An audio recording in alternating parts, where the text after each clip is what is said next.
మకర రాశి వారికి 50% శుభ ఫలితాలు ఉన్నాయి. ఆదాయం కంటే వ్యయం ఎక్కువగా ఉంది.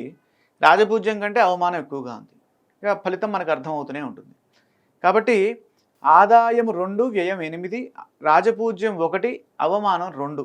ఆదాయం అత్యల్పంగా ఉంది, వ్యయం అత్యధికంగా ఉంది. దాన్ని దృష్టిలో పెట్టుకొని మనం బడ్జెట్ని ప్లాన్ చేసుకోవాలి. ఈ సంవత్సరం శని తృతీయ స్థానంలో సంచారం చేస్తుండడం వల్ల ఈ సంవత్సరం అద్భుతమైనటువంటి పురోగతి ఉంటుంది. మనం ఎంత పని చేస్తే అంత పనికి శని సహకరిస్తూ ఉంటాడు. ఎందుకంటే శని కర్మకారకుడు. అంటే అదృష్ట రూపంలో ఫలితాన్ని ఇవ్వడు, గురువు అదృష్ట రూపంలో ఇస్తాడు.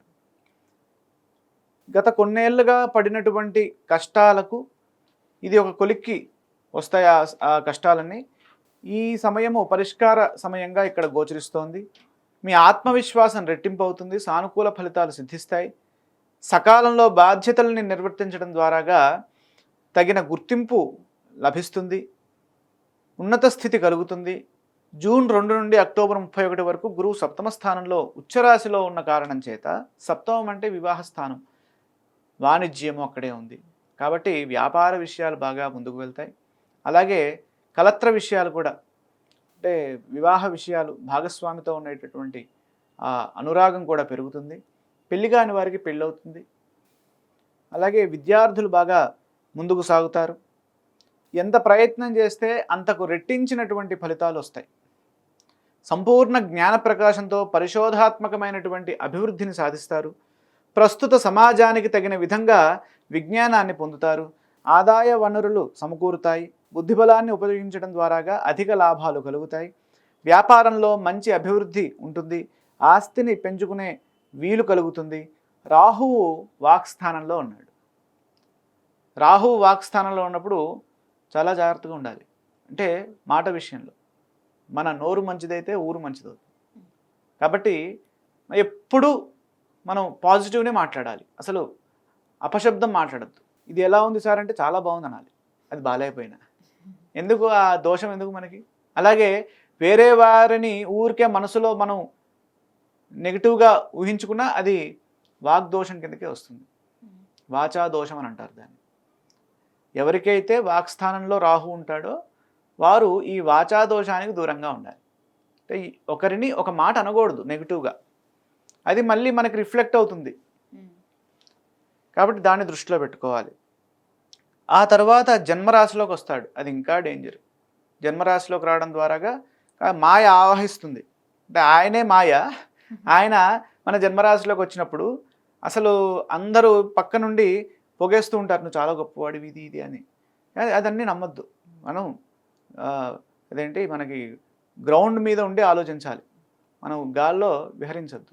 కాబట్టి దాన్ని దృష్టిలో పెట్టుకోవాలి. జన్మరాశిలో ఉన్నప్పుడు శారీరక మానసిక అశాంతి అలాగే అనారోగ్యాలు వస్తాయి. కాబట్టి రాహు ధ్యాన శ్లోకము, సుబ్రహ్మణ్యేశ్వర స్వామి వారి ఆరాధన చేసుకోవడం మంచిది. కేతువు అష్టమంలో ఉండడం వల్ల సంవత్సర ప్రారంభంలో కొన్ని అనారోగ్య సమస్యలు తలెత్తే అవకాశం ఉంది. కేతువు ప్రధానంగా దేనికి సంకేతము? జ్ఞానానికి సంకేతం. కాబట్టి మనిషి ముందుకు వెళ్ళాలంటే జ్ఞానమే ప్రధానమైంది. ఆ జ్ఞానాన్ని దెబ్బతీస్తే ఎంతటి వాడైనా పడిపోతాడు. ఇప్పుడు మ్యాచ్ ఆడుతున్నారనుకోండి, ఆస్ట్రేలియా ఇండియా మ్యాచ్ అనుకోండి. ఒకప్పుడు ఆస్ట్రేలియా ఎక్కువగా డామినేట్ చేసేది, అంటే భయపెట్టేది. ఎట్లా? వాడి యొక్క యాటిట్యూడ్తో భయపెట్టేది. వీడు వేరే దేశం వాళ్ళు ఆ యాటిట్యూడ్కి లొంగిపోతారు. కానీ ఇప్పుడు రివర్స్ అయింది, ఇండియా చాలా పవర్ఫుల్గా తయారైంది. అంటే అలాంటి వాటికి అక్కడ లొంగట్ల, అంటే అర్థమైపోయింది వారికి ఎలా చేయాలి. ఆ విధంగా జ్ఞానాన్ని ఎక్కువగా మనము సముపార్జన చేసుకోవాలి. ఎవరైనా ఏదైనా అంటే దాన్ని డైరెక్ట్గా మనసుకు తీసుకోకూడదు, దీన్ని దృష్టిలో పెట్టుకోవాలి. అష్టమంలో కేతు ఉన్నప్పుడు ఎక్కువగా నిరుత్సాహం ఉంటూ ఉంటుంది. అలాగే సప్తమంలోకి ఎంటర్ అవుతారు ఎప్పుడు? డిసెంబర్ తర్వాత. 2 విషయాలు మనకి నెగిటివే. అంటే రాహుకేతువులు ఈ మకర రాశి వారికి అనుకూలంగా లేరు. ఎవరు అనుకూలంగా ఉన్నారు? శని గురువులు.